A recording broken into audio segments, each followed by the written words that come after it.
She brings over several years of experience across digital marketing and content strategy and brand research. I'm so excited to have you here, Eri. Welcome to Fully Managed. So starting off strong, you have described your Thank you. I'm excited you to have talk described as well. capacity as just math rather than something tied to hustle or effort.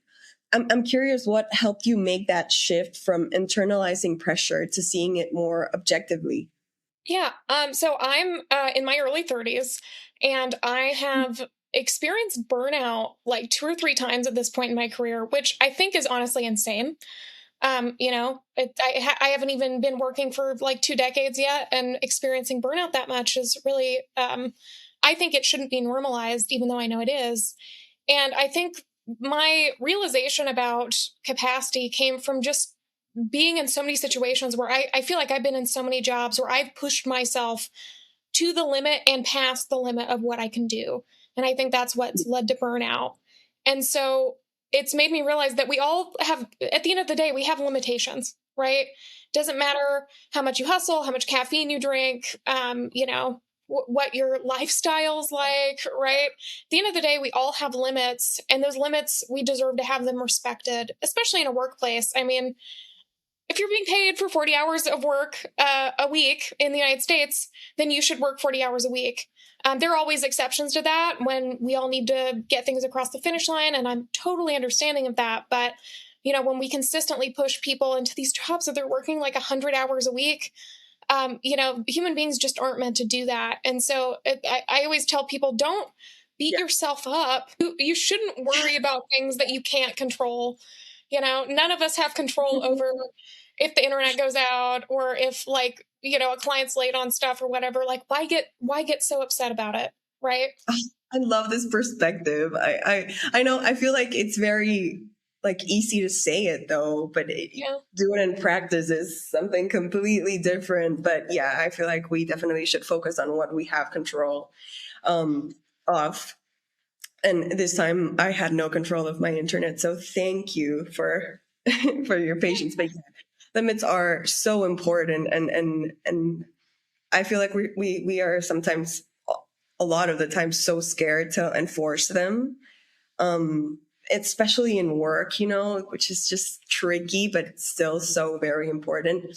And you mentioned rest. You have burnout.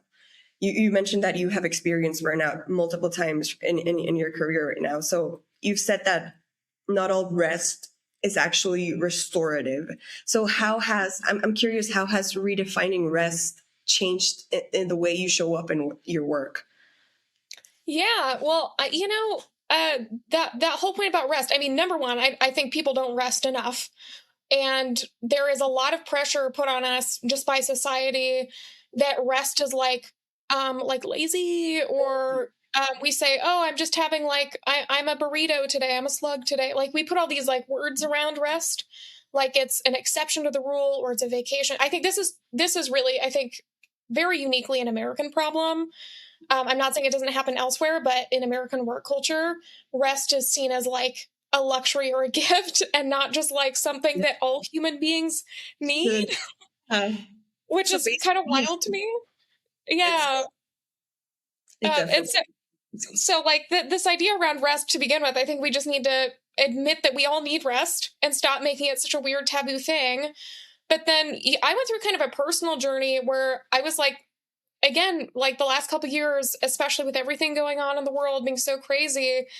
And so trying to cope with all of that and cope with work pressure, which I will say I'm very blessed to work in a really great work environment. So it's probably, I'm very, lucky to not have maybe as much work pressure as other people have. But still, like, trying to cope with that. And I realized that, if I'm in a marketing role, right? I'm in a digital role, a research role. So I'm in front of a computer a lot and talking to people a lot. And I love to do that work. But, when I was getting done with work at the end of the day, I wasn't unplugging, right? So I would just still be on my phone. I'd still be talking to my friends digitally. And so I am a really, really big advocate for having hobbies. I think that hobbies are something it's kind of a skill that's getting lost. Oh my Sometimes goodness. Yeah, you'll like, meet somebody, or I have friends go on dates and they'll be like, hey, what do you do for fun? And it's like video games, or I'm on Instagram. Mhm. Yeah. And it's a little disappointing to me. So I have really leaned into my hobbies. I like to garden. I read a lot of books. My husband and I like to go on walks, things like that. As long as it's just not in front of a screen, learn how to knit, learn how to cook, whatever it is you need to do, so that your brain is actually getting a break from constantly having to process tons of new information all the time. And now that I've focused on that in the last few years, I've really noticed a huge difference in my ability to handle stress as it comes, because you can't handle stress all the time if you're always at like 80%. If you're always almost maxed out, that impacts your capacity to deal with stress and process it in a healthy way. So I'm just like, we need to not only get more rest, but we need to make sure that the rest that we're getting is actually rest. It's actually giving our brains a break and the ability to process everything we've seen and heard, and then just like hit the off button for a little bit, I love that. And I've never thought about it that way. I feel like, rest is, like scrolling through my phone and watching TV. I mean, it's not really like unplugging. And what you're saying, that real rest is like unplugging from screen and just going for a walk, reading a book. I'm going to take this for me and apply it on my day to day, because it's actually great advice and it's very simple, and I feel like it can be really like life changing, Yeah. Like simple. If you're feeling burnt out, or you're like, hey, I get 8 hours of sleep a night, I eat pretty well, and I still just can't ever feel, Rested. like rested or good. It might just be that you're not resting the right way. And also, this is kind of a new problem. I mean, I'm old enough to remember a time before social media, and a time before smartphones, especially. Social media has been around since like 2005 or something. Oh no! I'm sorry. Instagram. I started in 2006, which again, I'm dating myself because I was definitely on MySpace. But social media has been around for a while. But just this idea of being on the internet and forming community digitally, I'm not opposed to us forming communities digitally, but they can't become a replacement for forming communities in other ways as well. Yeah. And so it's just kind of it's a problem that we didn't have before. We didn't used to have computers in our pockets all the time. Even smartphones. I mean, smartphones are only like the last, 10, 15 years and certainly not to the point where we use them today. In China, they pay for literally everything with their phones. So we're all figuring this out together. Nobody needs to feel bad for not getting it right on the first try, Yeah, absolutely. And you've shared that sometimes one small mistake can spiral into questioning everything, which is so real, so real. So how do you interrupt that pattern in real time? Well, I think you just have to recognize that you're a human being. We're all, I know this all, I feel like all my answers come back to this, but we're all mammals that are doing our best in these made up environments that we've created. And so it's very easy to start a shame spiral with yourself if you make a mistake, but we need to recognize that you cannot learn without making mistakes, right?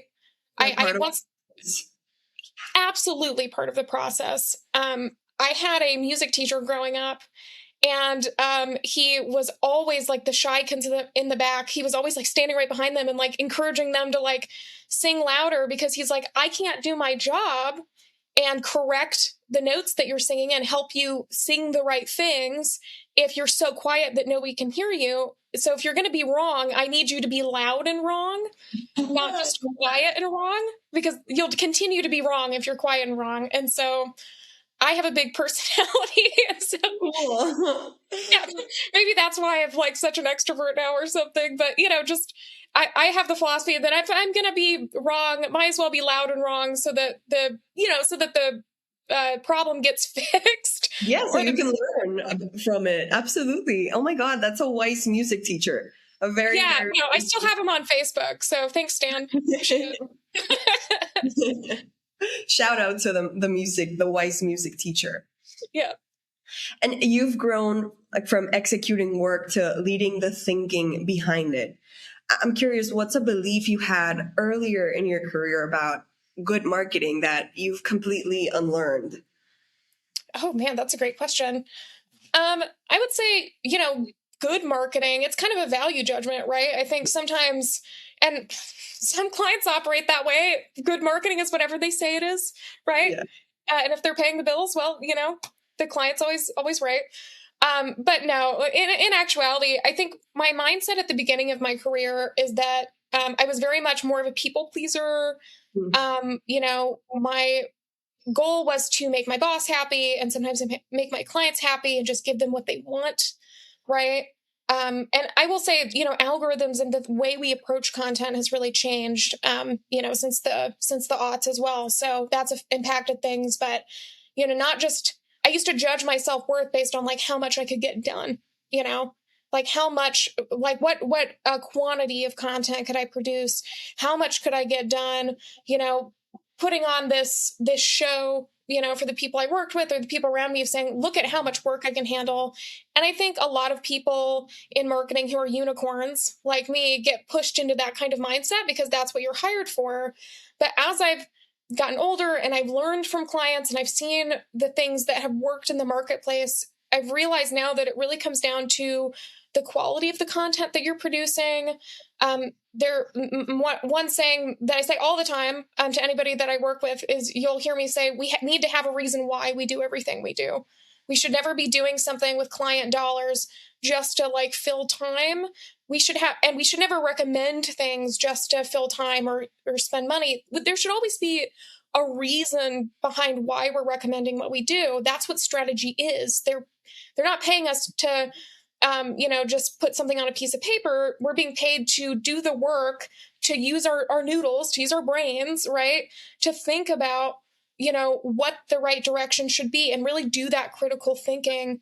And so my mindset has shifted from just getting it done and just putting out noise into the world to what quality of content can we possibly create that also connects with people on an emotional level that really does, I think this word gets overused a little bit, but resonates with people and makes them actually think or identify with it or feel like they're part of the community. Personally, that's just the kind of content that I want to be a part of. That's the kind of community and social media experience that I personally want to have. And I want to make sure that I'm perpetuating that out into the world. And I'm lucky that I now have a job and a workplace where that's the vibe for everybody. That's our complete mindset. So I know it's not the same everywhere, but that's how I'm trying to approach things.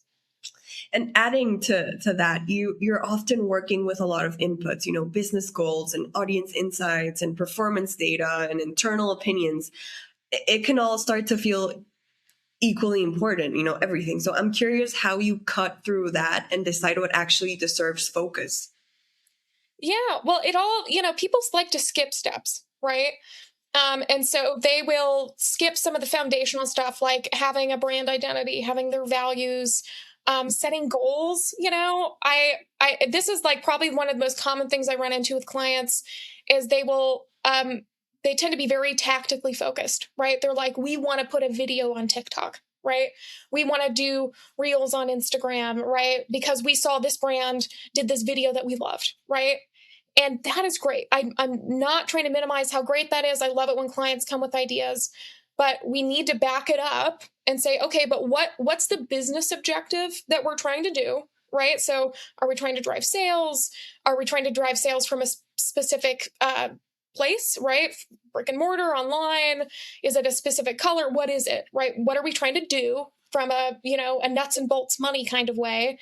And then how does that then trickle down into the strategy of like, okay, what channels should we be on? Because even a lot of marketers now still don't recognize that there are different audiences on different platforms, right? So the kind of content I'm looking for on YouTube Shorts is not the content I want to see on my Instagram feed, right? or, Facebook or whatever. And there's also different age demographics. There's more men on YouTube than women. There's more women on Instagram than men. So these are really like unique communities. And so we need to make sure that our business objectives match the audiences of the platforms that we're on. And then you can niche down from there and figure out, okay, what's my segment on this channel? And then what's the format? Is it a carousel or a video or whatever that's most likely to reach them? So it should be built that way, in my opinion, than, hey, let's just, create this thing because somebody liked it. And then that makes reporting quite simple, right? Because you can always ladder everything back up to what your goals were at the beginning, right? So if we know that we were trying to drive sales for this, green bag, right? Well, at that point, we should be able to see the pipeline all the way down and then flow it back up and say, did we accomplish that, right? You get all this noise in reporting when people don't know what the goal was. And so they're just trying to like make things seem like they did a lot because they skipped a step. So my advice is don't skip a step. That's interesting. And you talk about turning audience insights into frameworks, not just ideas. What does that process look like for you, from raw insight to something a team can actually use? Yeah, well, I have seen a lot of boring reports over the years. I think everybody has been in a meeting where somebody brought out some slides and you're like, oh my God, how long is this meeting? Right? We've all sat through some boring reports. And so number one, my goal is to never do that to anybody because I hate when it's done to me. But number two is like, you need to tell a story, right? With the data that you're presenting, you should know what your conclusions are. Sometimes people present on numbers and they're like finding the insights along the way and you can kind of tell. But that's, in my opinion, if you do that, you're wasting the time of the people that are in the meeting with you. And so, you want these insights, again, matching it all back up to your goals, right? To make sure that it's relevant. But then also explaining things to people in a way that they actually understand or that they find relevant. Too often we spend a lot of time developing our campaign strategies and making sure that that makes sense. But then once it gets to like actually reporting these results to the stakeholders that need the information to continue to make decisions so they can do their jobs, we drop the ball a little bit. And we forget that they're unique audiences with unique needs. The way you talk to a C-suite is not the same way that you talk to the rest of your marketing team or the email team or whoever it is, and especially not the way you talk to a client about it. And so we need to be just as thoughtful with our internal presentations with our team and understanding what they might need and giving it to them just as much as we do with our campaigns that we put out on the internet. So it's just about that intentionality and not dropping the ball, once it comes to the reporting step. And you sit at that intersection of strategy and SEO and content structure. I'm curious, what's something about how content is built that most creative teams are still underestimating, in your opinion? Oh, man. Number one is creative time.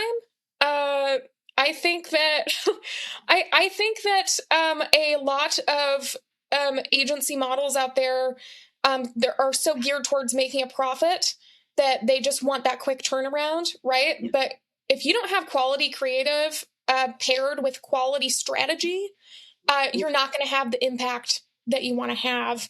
I have seen crazy estimates for we can turn this post around in 15 minutes. And I'm like, okay, but that tells me that you don't even have time to search for stock imagery with that amount of time.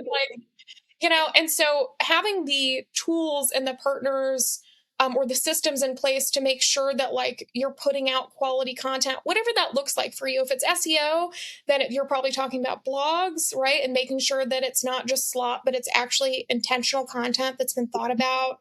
If it's social media content, it's, hey, does this feel like anybody could have done it? Does it feel like it's speaking to anybody, or does it really feel like it was intentionally thought about how this is going to connect with the people we've said we want to connect with?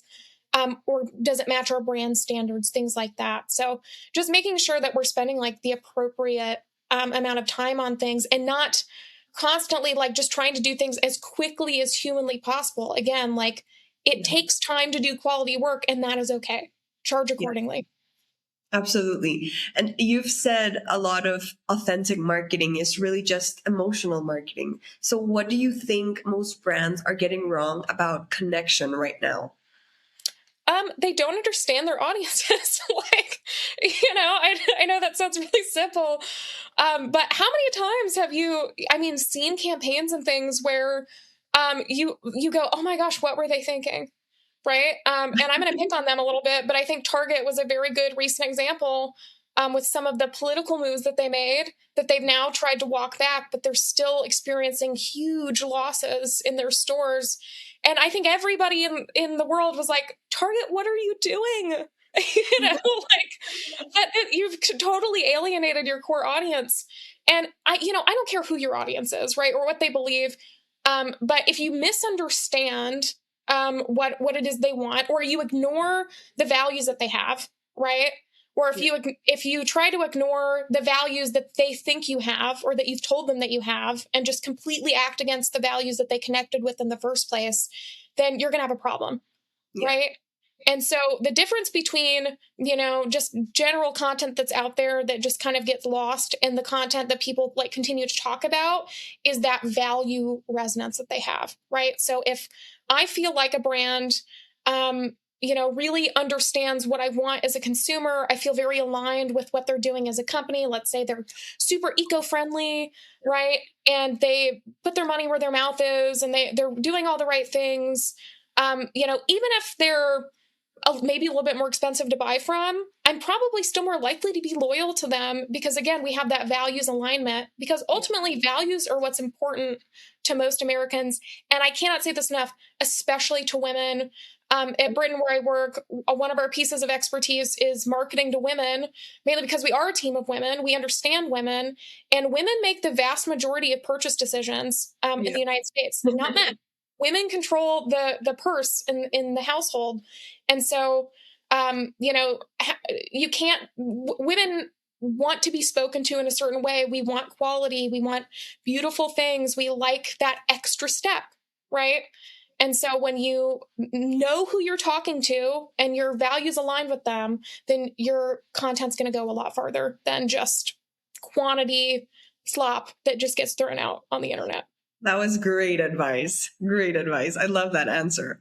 And I think every woman who hears that is like, yes, I'm the one buying the groceries, right? Absolutely. And you work closely with both data and creative teams. So how do you think about bridging those two worlds together in a way that feels cohesive? Yeah, I mean, it's all down to communication, right? We get siloed a lot. You'll hear the age-old debate between marketing and sales, right? Like, I think we all hear, oh, marketing hates sales, sales hates marketing.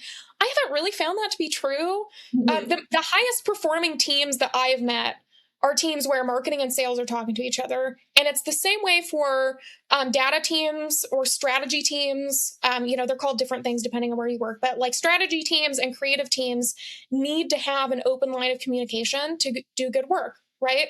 Because on one hand, we need to have a unified direction, a unified voice, a unified understanding of what our goals are, right? That's what strategy does. It helps align with the client on what it is we're trying to achieve. But then you need that creative vision, right, to breathe life into those ideas and to really catch people's eyes, make them connect with what it is you're trying to say.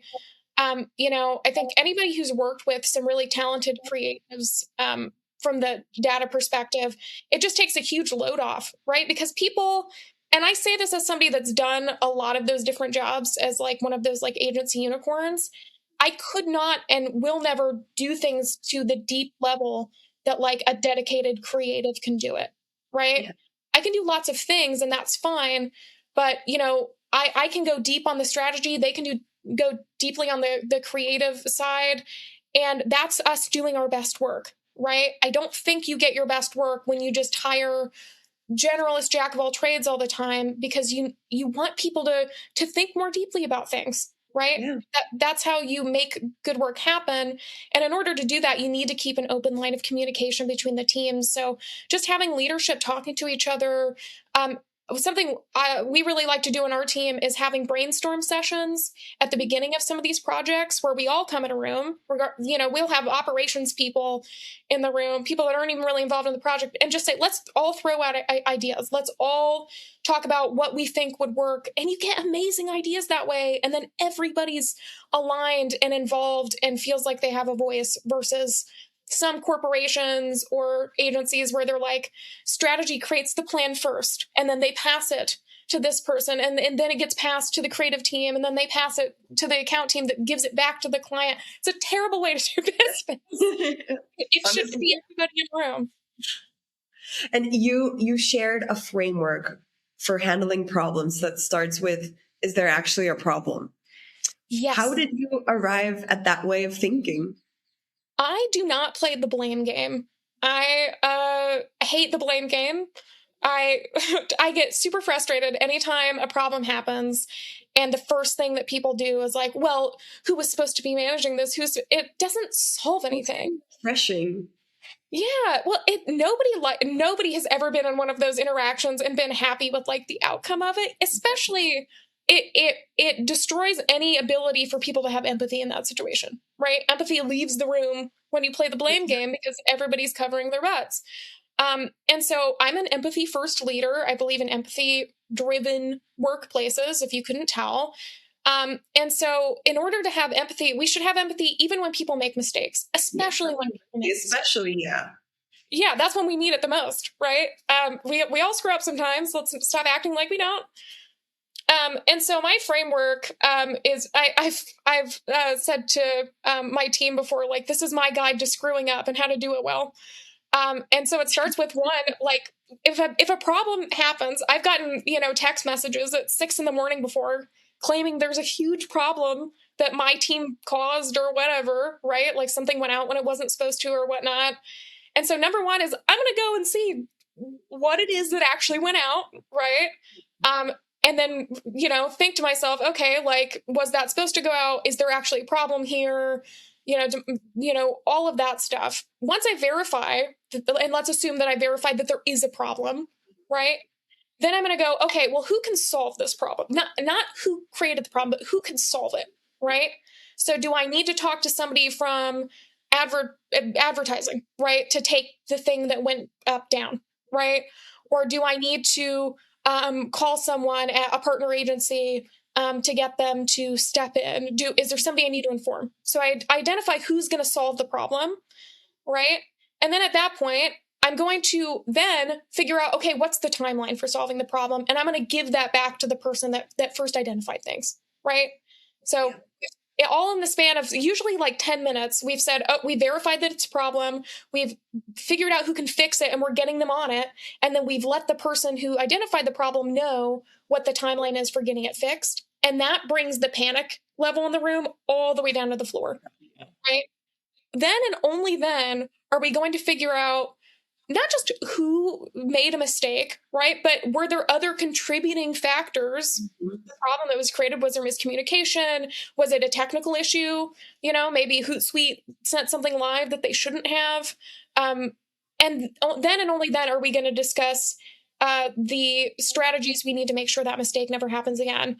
Mm-hmm. If it's a really big mistake, sometimes, that does look like maybe we need to find a different person to handle these things in the future, right?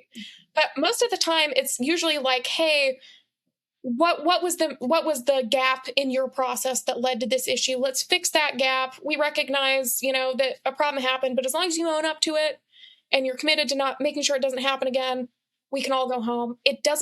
Problems don't need to be blown out the way that they're always blown out. I love that perspective, Eri. That's a great perspective. You're a great leader. Well, thanks. It feels a lot better, too, than, pointing fingers and being angry. I don't like being angry at work. I'm not paid enough. And before we wrap, I always like to ask this question because I know, the power of a good mentor, the power that a good mentor can have on your trajectory. So I'm curious, who's someone that's really shaped how you think or how you approach your work? Yeah. I will say my current supervisor that I have, her name's Meg Tiffany, and I'm totally going to tag her in this. Sorry, Meg. I really, really love her because she is from a completely different background than me. She is a creative. She started in graphic design and then worked her way all the way up to like art direction and creative direction and doing these big shoots for big companies. And so we have completely like different brain chemistries sometimes on how we look at things, but we're aligned on a values level. We have an alignment on how we feel like people should be treated in the workplace. And so something I love about her as a mentor is when I come to her with a problem or perspective, because she's so different than me, she really is able to give me a perspective that I didn't have before, right? And she's not the key here, she's not afraid to give me a perspective that I didn't have before. And I'm sorry, I don't know what's going on with my camera. If it looks, it froze a little, but it's okay. We can hear you fine. Okay, cool. I'll restart that sentence a little bit for editing purposes. But yeah, what I love about Meg is that she has a different perspective than I have. And so when I come to her with a problem, she's able to give me, and she's not afraid to give me an answer that I might not necessarily want, but an answer that I need. And she helps me see things in a way that I didn't think about them before, which ultimately I think makes me a more well-rounded person and a more empathetic person. We have a very creative heavy team. And so she, as a creative, can kind of give me insights into the pressures of their jobs, things they might be experiencing. But then in return, she's also an excellent listener, right? And so she's able to give me perspective on, or listen to my perspective on how I'm approaching problems. And I feel like she's learning from it as well. So it's just a big, two-way street there of communication where I feel listened to, but I also feel like I'm getting valuable, insight in return. And then also she's just like a wonderful empathy, like driven leader too. So, that makes all of the difference in the world when you feel like, on a values level, you're aligned with not only your boss, but also like we're both, I think, aligned with the values of our organization as well. And so it's just made for a really, really great learning experience for me over the last couple of years. It's led me to be very happy and feel very supported in my role. So, that level of mentorship is very much appreciated by me. She sounds awesome. So cool. Shout out to Meg. Yeah. Eri, thank you so much for taking the time today. I feel like there's a lot here around how you think through complexity and make things clear. I really appreciate you walking us through your perspective. I feel like you are such an emotionally intelligent leader, which is just the best kind of leader there can ever be. So your team is very lucky. So thank you so much again for taking the time. I know you must be so busy. So I really, really appreciate you taking this time to share, your insights with us. It has been such a cool conversation. Yeah, thank you so much. It's been wonderful getting to know you and the Penji team. And I'm very lucky to have been asked to be on here today. I love that. You've been listening to Fully Managed, brought to you by Penji. Check out the show notes to learn more about today's guest, and to learn more about Penji, the human-first creative subscription service, head over to penji.co. And by the way, if you're still listening, it would mean the absolute world to us if you were to share this podcast with a friend, and of course, subscribe.